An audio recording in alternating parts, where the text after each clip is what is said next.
So student, जो next topic है वो हम स्टार्ट करें एक्सेल, एम एस एक्सेल। ठीक है, एम एस एक्सेल हम ऑलरेडी स्टार्ट कर चुके हैं। तो येस्टरडे वी डिस्कस्ड अबाउट कि भाई हमारी जो वर्कशीट होती है या जो हमारी सेपरेट शीट होती है उसमें रोज़ क्या होती हैं, कॉलम्स क्या होते हैं, सेल्स क्या होते हैं, और अलग अलग जो टूल बार है उस टूल बार में जो अलग अलग टैब्स हैं उनमें कौन कौन से ऑप्शंस हैं। ठीक है, मेजरली जो हमारे टैब्स हैं टूल बार में उनके क्या क्या फंक्शन हैं। ठीक है, आज हम डिस्कस करेंगे एक फंक्शन, ठीक है, जो सिलेबस में है आपके। और उससे पहले हम ये देखेंगे कि जो एम एस एक्सेल की क्या प्रॉपर्टी है और उस प्रॉपर्टी को हम कैसे यूज़ कर सकते हैं। ठीक है, आप सभी जानते हैं कि जो एम एस एक्सेल है वो यूज़ होता है हमारे टेबुलर डेटा के लिए। टेबुलर डेटा जो हमारा डेटा की फॉर्म में होता है और उस डेटा को हम एनालाइज करते हैं, उसको मैनिपुलेट करते हैं और उस पर अलग अलग तरह के हम फंक्शन भी लगा सकते हैं। ठीक है, फंक्शन आपको पता है, फंक्शन का मतलब क्या होता है कि जैसे ऐड करना, मल्टीप्लाई करना, सॉर्टिंग करना, फ़िल्टर करना। ठीक है, इसके अलावा हमारे काउंट करना या डिफरेंस करना, ये सारे फंक्शंस हैं जो हम अपने एम एस एक्सेल में यूज़ कर सकते हैं, एम एस एक्सेल में अप्लाई कर सकते हैं। ठीक है, तो अब हम ये पढ़ेंगे कि जो पहला operator that is mathematical operator, sum function पढ़ेंगे। अब ये फंक्शन लगाया कैसे जाता है और एम एस एक्सेल में ये कैसे यूज़ होगा, इसको वी विल डिस्कस टुडे। ठीक है,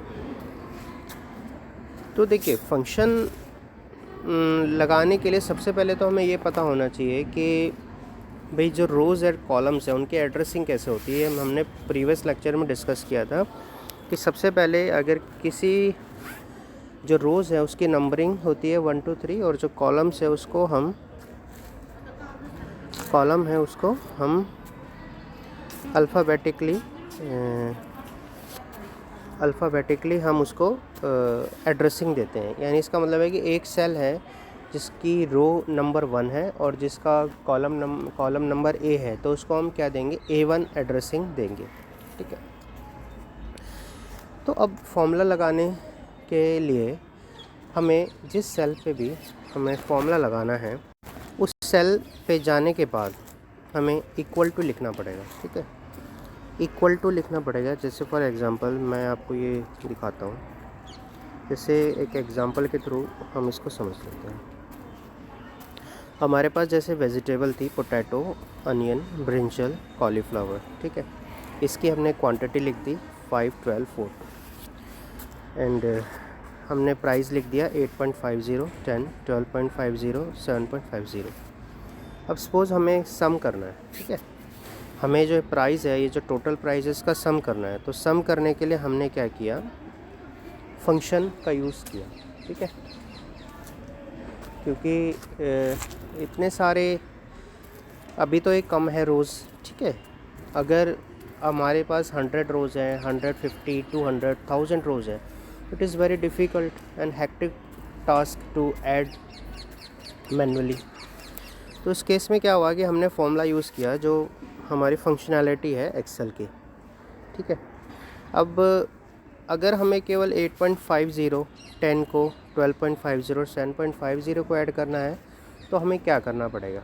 ठीक है, यहाँ पे जो फंक्शन लगा रखा है ऐड का, उसमें क्या कर रखा है, हमने क्या कर रखा है, जैसे मान के चलते हैं 8.50 जो प्राइस है वो पर केजी है। ठीक है, तो हमारे पास 5 केजी था तो हमें पहले 8.50 को मल्टीप्लाई करना है 5 से।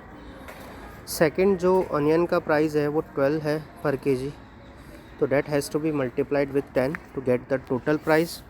Same for the brinjal and cauliflower, जिसमें हमें 4 × 12.50 करना पड़ेगा और कॉलीफ्लावर 2 × 7.50 करना पड़ेगा अपने टोटल प्राइस जानने के लिए हर एक वेजिटेबल का। अब आप ये समझिए कि हमारे पास सबसे पहले तो हमें इनका मल्टीप्लिकेशन करना है। और जब सबका मल्टीप्लिकेशन आ जाएगा चारों वेजिटेबल्स का, then we will add them all. So इसमें देखिए अगर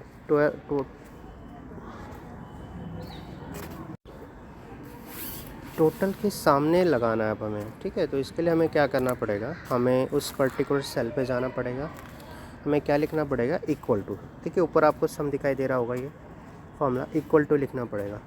इक्वल टू बाद हमें क्या करना है, हमें सम नाम से एडिशन करने के लिए हम क्या यूज़ करते हैं, सम, SUM। हमें जब एडिशन करना है, हमें जमा करना है, then in that case we will write SUM। Sum लिखने के बाद हमें क्या करना है कि हमें 5 और 8.5 इंटू करना है। ठीक है, जो पहला वेजिटेबल है पोटैटो, उसकी जो क्वांटिटी है और इसके जो प्राइस है उसको मल्टीप्लाई करना है। तो मल्टीप्लाई करने के लिए हम क्या करेंगे, जो उस सेल का एड्रेस है, जैसे ये देखिए इसमें कॉलम नाम है B और जो रो का नंबर है वह 2, तो क्या हो गया B2। ठीक है, अब B2 का मतलब क्या हो गया, जो पोटैटो की क्वांटिटी है केजी में 5, उसका एड्रेस क्या हो गया B2, क्योंकि उसकी जो कॉलम है B है और जो उसका रो है वो 2 है। अब हमें मल्टीप्लाई करने के लिए हम स्टार का यूज़ करते हैं, एस्ट्रिक ये कहलाता है, एस्ट्रिक इसको कहते हैं। इंटू करेंगे, किससे इंटू करना है, 8.50। तो 8.50 करने के लिए हमें ऊपर देखिए B2 एस्ट्रिक क्या लिखा है, स्टार C2 लिखा हुआ है। C2 क्या है, जो हमारे पास 8.5 का एड्रेस है। ठीक है, 8.5 का एड्रेस C2 है, यानी C हमारा कॉलम नेम हो गया और जो हमारा रो है वो कितना है 2, तो it will be B2 into C2। 5 into 8.50 को लिखने के लिए हमने एड्रेसिंग स्कीम का यूज़ किया। एड्रेसिंग में जो 5 का एड्रेस है B2 है और 8.5 का एड्रेस क्या है C2, तो B2 इंटू C2 ये हो गया। यानी अभी टोटल आ जाएगा, जितना भी आएगा ये ऑटोमेटिकली कैलकुलेट हो रहा है अभी यहाँ पे। अब हमें फिर सेकंड वाला अनियन वाला प्राइस ऐड करना है, पर ऐड करने से पहले मल्टीप्लाई करना है, तो 12 इंटू 10.00 करेंगे। इसका एड्रेस क्या हो जाएगा B3 इंटू, ये कौन सी रो है, थर्ड रो, और एड्रेसिंग C है तो C3, यानी B3 इंटू C3। इस तरह हमने चारों का पहले मल्टीप्लिकेशन कर दिया और बीच में एडिशन करने के लिए हमने क्या लगा दिया, प्लस का सिंबल।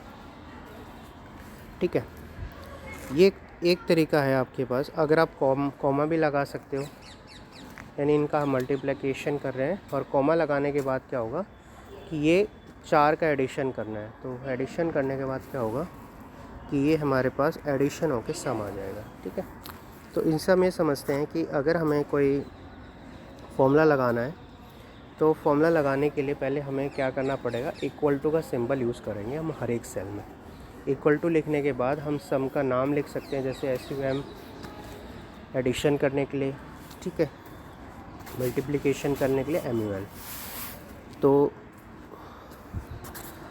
और जब हम फॉर्मूला कंप्लीट कर लेते हैं तो उसके बाद हम क्या करेंगे, एंटर की को प्रेस कर देंगे और वो फॉर्मूला क्या हो जाएगा, वो अपना रिज़ल्ट शो कर देगा जो भी कैलकुलेट होके आया है। यहाँ पे इन केस में कितना था, 227.50 हमारे पास ये आ जाए।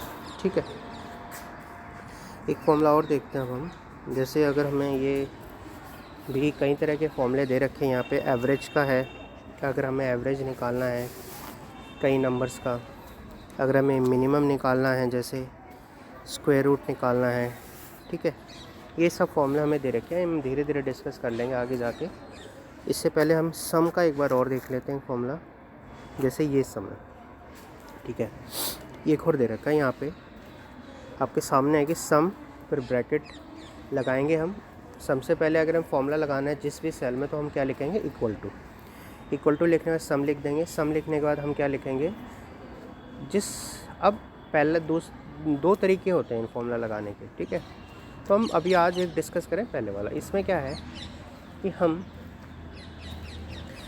A1 क्या है, जिस पर्टिकुलर कॉलम से, जिस पर्टिकुलर सेल से हम स्टार्ट कर रहे हैं उसका एड्रेस है, और कॉलन, फिर हमने क्या लगाया, कॉलन का मतलब है कि हमें A1 से लेके C6 तक हमें ऐड करना है नंबर्स को। तो हम पहले स्टार्टिंग वाला एड्रेस, सेल का एड्रेस लिख लेंगे, और C6 क्या है, जो लास्ट वाला सेल का एड्रेस है जहाँ तक हमें नंबरों को ऐड करना है, तो ये चीज़ हम लिख लेंगे। इसमें आप देखोगे, इसके लिए इससे और एक समझते हैं एग्जांपल से। जैसे क्लास थी, फिर गर्ल्स है, बॉयज़ एंड टोटल। तो क्लास पहले हमने 5 क्लासेस ली, class 1, class 2, class 3, class 4 and class 5। Girls का हमने लिख दिया 14 1 में है, 18 2 में है, 15 3 में, इन दिस वे ये है। और फॉर द सेम बॉयज़ 16 है क्लास 1 में, 17 है क्लास 2 में, 15 है क्लास 3 में, इन दिस वे। अगर टोटल स्टूडेंट निकालना है, तो टोटल स्टूडेंट निकालने के लिए हमने क्या किया, फॉर्मूला लगाया इक्वल टू का। कौन से सेल के, टोटल के नीचे। क्लास 1 के निकालने हैं तो टोटल के नीचे आए हम उस सेल पर, हमने इक्वल टू लिख दिया। फिर हमने लिखा सम। ठीक है, अब आप ये देखिए हमें क्या करना है, सम करना है B2 और C2 का। तो हम क्या करेंगे, B2 कॉलन C2 लिख, यानी कहाँ स्टार्टिंग सेल जहाँ से सम करना है, और एंडिंग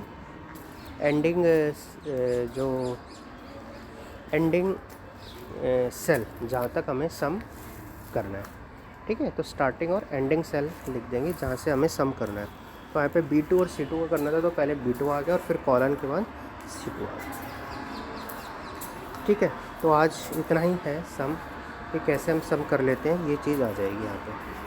तो आई थिंक ये क्लियर हो गया होगा आपको। कल एक और एग्जांपल और देख लेंगे और इसको